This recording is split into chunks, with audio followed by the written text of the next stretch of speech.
Hello and welcome to this video on how the most common anti-cancer treatments work. A cancer is something that is practically essential to life. It is not because cancer itself is good, but that the underlying process is necessary. That process being cell division. Without cell division, the human body cannot survive. Conversely, when cell division cannot be controlled, you have cancer. It is worth us pointing out now that cancer and tumours are slightly different. A tumour is a mass of cells which is generally benign. Sorry, kid. That's alright. Nice baby. I'm not a baby, I'm a tumor. Although the mass growing itself can have pathological effects. For example, the urethra can be blocked by the prostate growing out of control. Conversely, when the tumour is no longer contained, no longer functional, and generally is causing damage beyond the scope of its immediate proximity, that would be cancer, although this is an oversimplified definition of the two. For the purposes of this video, we're simply going to refer to cancer, but understand the same concepts apply to tumours and cancer. In order to understand cancer, or more accurately tumours as well, we need to understand how cells divide. This is important to understand as it is when cell division goes wrong that you have cancer. Cells have 5 stages, and the most common depiction is that of 2 circles.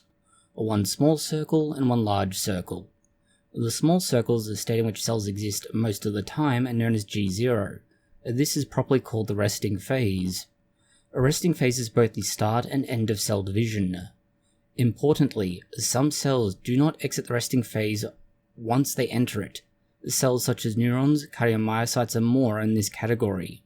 The inability to divide is why neither your heart nor brain can replace lost cells from things like stroke or heart attack.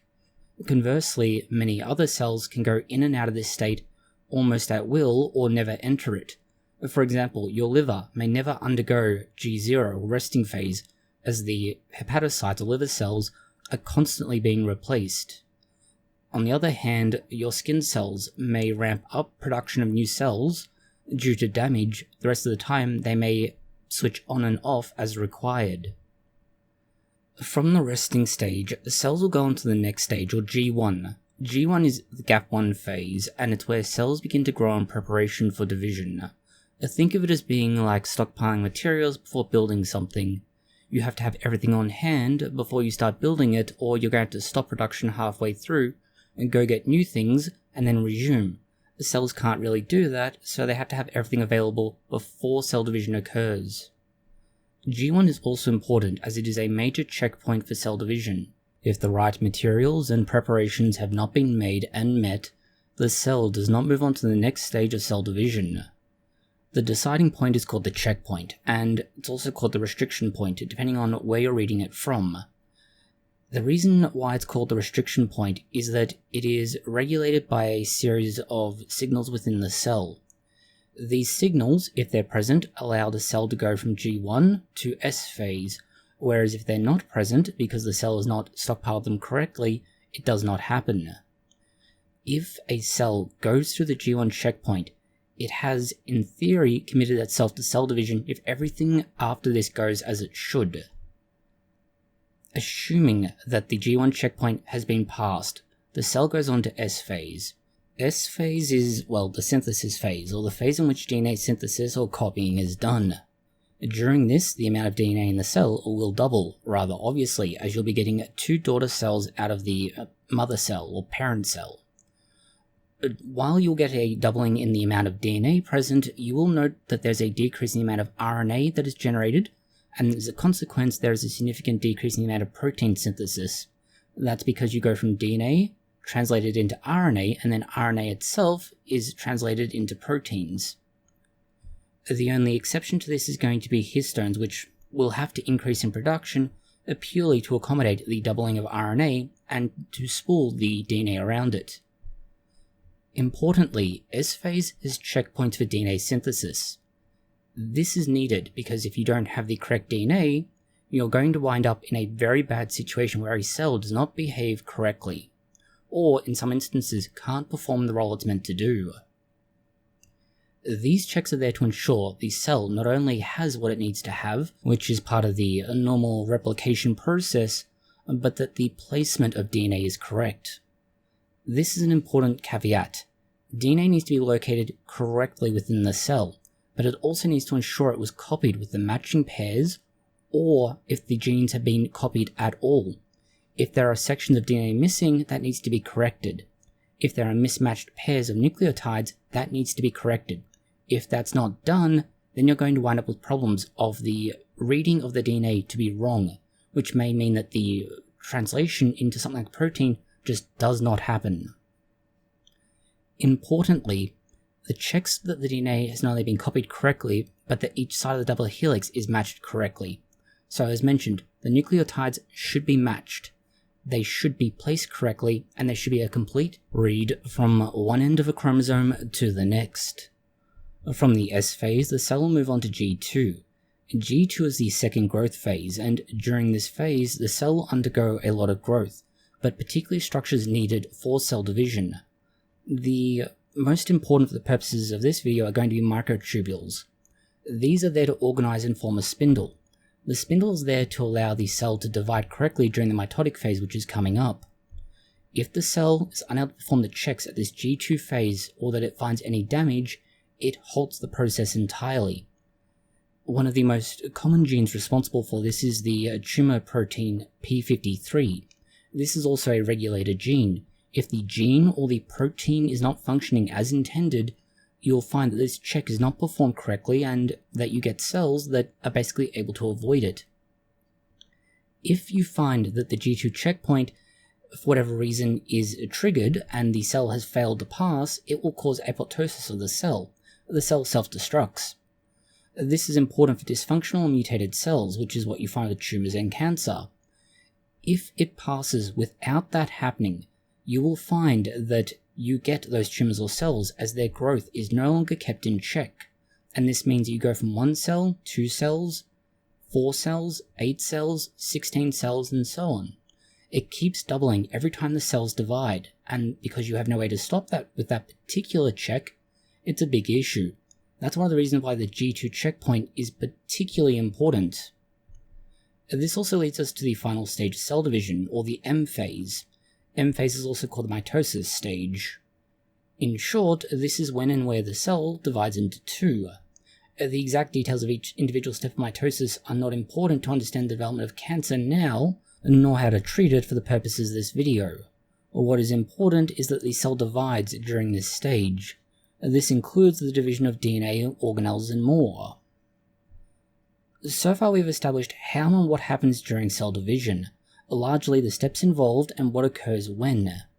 We spent this time explaining the how and what during cell division because chemotherapy targets this aspect of human physiology in particular.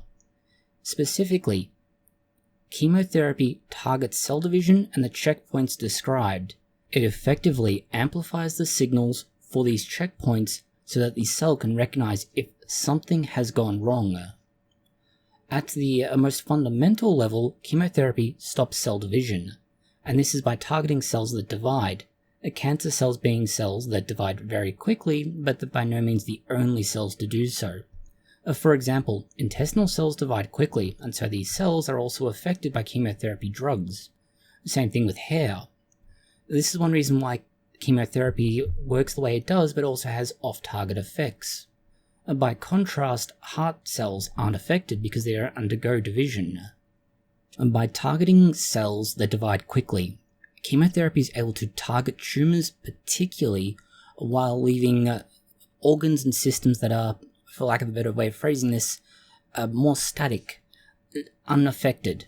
However, it is important to be aware that if you have fast-dividing cells, such as the reproductive system, and you are young, this can have a very negative effect on those cells and in some instances lead to sterility. There are a range of means by which chemotherapy works, and these are generally classified into different groupings. These groupings include anthracyclines, mitotic inhibitors, antimetabolites, alkylating agents, taxanes, vinrarelbine, and targeted therapies. And yes, we will be going through each of these individually, so if there's a particular topic you would be interested in, there are timestamps below. First, with alkylating agents. What these do are preventing the cell from reproducing or making copies of itself, and it does this by damaging the DNA. Remember that there are multiple checkpoints within the cell cycle, but particularly during the S phase, the cell is making very sure that it is able to read the genome from start to end without any issues. And by interfering with the reading of cells, it effectively prevents tumor cells from undergoing their own division, and it slows down the growth at worst, and at best can actively kill off the tumor. This is because the tumor keeps trying to grow, and if the right genes within the tumor are still active, this should prevent it from happening. The downside to this is that these are generally dose dependent, and that means that with a small dose you get a lower response. At a higher dose you get a bigger response, but you also get more off-target effects the higher the dose. Within the alkylating agent family, there is a particular subgroup that is slightly unique, but it's a subgroup. These are your nitrous urases. They are unique in that they have a particular strength to them that the other alkylating agents don't have. These can get through the blood-brain barrier and therefore access parts of the brain that others can't. And this is again one of those downsides to different chemotherapy drugs. Sometimes you're simply not able to deliver them to where they need to go without very high doses. Those high doses then cause other cells to think that they aren't dividing correctly and undergo apoptosis. Other than its uniqueness in being able to access the brain, it otherwise acts in very much the same way as other alkylating agents. Antimetabolites are different in that they interfere with DNA and RNA as substituting for normal nucleotides. Those are the building blocks of RNA and DNA. Because they are, for lack of a better way of phrasing this, incompatible with the cross-matching version, the cell can't go along and make a copy of that particular bit of DNA. And since it can't go back and fix that gap in the DNA because it can't find a matching pair, the cell can't continue to reproduce. And this is useful as those cells that rapidly divide need lots of the nucleotides to make more copies of DNA to be able to make more cells. This allows the tumor to grow. If you don't have nucleotides, the cell can't make more copies of DNA and therefore can't grow. This slows down the growth, if not stops it entirely, again due to those issues around the cell recognizing that there's an abnormality in the DNA. There are also anti-cancer drugs that are very similar to antibiotics. These aren't antibiotics in the same way that antibiotics are really considered by everybody, or rather they are considered to be similar in that they target a particular mechanism. These are anthracyclines. The way they work is that they interfere with enzymes involved with the DNA replication process. So long as DNA can't bind with the enzyme, it can't make more copies, and again the cell can't reproduce. So long as you interfere with that S phase, there is no way for the cell to be able to make more copies, and therefore you don't have tumor growth. There is a further group of drugs called alkoids, although generally plant alkoids, and they are derived from, unsurprisingly, plants. These also further interfere with enzymes, but rather than interfering with the juncture of DNA and enzymes, they specifically target the topoisomerases, which are what separate the strands of DNA. It doesn't really matter if the machinery to copy DNA is there and perfectly functional if it can't get to the DNA. And so this heads off the very issues that are going to be the cause of these problems, copying of faulty genes.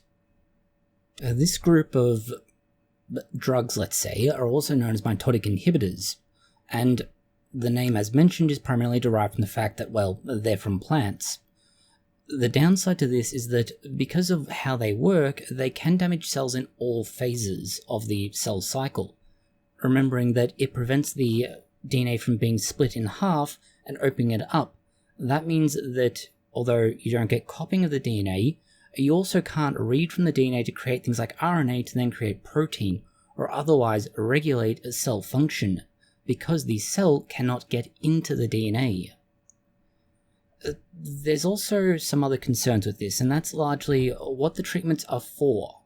Some of them have different functions and purposes. Some are more optimistic, while others are more resigned to fate. In terms of cancer, the goals are important, as an oncologist will differentiate between what they need to achieve. An oncologist may look at a cancer and go, you have 6 months, we can give you the best time that we can, or they may look at a patient and go, you have 10 years, we're just going to slow down this disease as much as we can. So first we have curative chemotherapy, and as the name would suggest, the idea is to completely eradicate cancer from the body. Although, generally speaking, a curative chemotherapy is done alongside other treatments, such as surgery or radiation, as that is the only way to ensure that all cells have been eradicated. Adjuvant chemotherapy is when you use chemotherapy following other mechanisms. That's because you may not be able to remove all the cells by necessity, particularly in the case of surgery. The surgeon may be able to remove all of the visible mass, and during surgery, the pathologist would be receiving sections of the cancerous growth, and they would keep cutting away from those parts of the body until none of those sections showed abnormal cells. By doing that, you can be reasonably confident you've removed all of the tumor cells, but if there's just 1 or 2 hiding on the periphery where you've cut, and you just can't see them, they will start growing again, and because they double every generation, they can get out of hand very quickly. Then you have neoadjuvant chemotherapy, and that's where the goal is not so much to cure the individual, rather it's to bring the size or mass of the tumor down enough for surgery to be possible. This is often a goal if you're looking to use a less invasive option. So for example, if growth is in the brain, you don't want to be cutting out large sections of the brain for somebody. That generally has a very adverse effect on their quality of life. On the other hand, if you can reduce the size of a tumor in the liver, it means you remove less of an otherwise perfectly functional organ and increase the individual's quality of life. Finally, there is palliative chemotherapy, and this is pretty much the end of the line for those individuals who have cancer. No matter what happens, they will die from it. However, they can slow down the progress of that cancer, giving the individual more time that they can enjoy their life. It can also help with symptoms, particularly pain, or it can stop it temporarily until things just get out of hand once more. This is a very broad overview of how chemotherapy works and what it does to treat cancer, and specifically how it targets a naturally occurring phenomena in terms of the physiology of cells and the cell division cycle in order to maximize the returns while minimizing the negative effects. By being able to target a particular part of the cell cycle and take maximum advantage of that, the body's own checks and balances can step in and do a lot of the heavy lifting that a surgeon, radiation therapy, or more aggressive forms of treatment would otherwise have to do. And in some instances, it can be used as a support to these or a follow-up to ensure that you have the best possible chances of long-term survival. Thank you for watching this video. If you found it interesting, consider liking, sharing, and subscribing. Please do post any comments, questions, or suggestions you have below.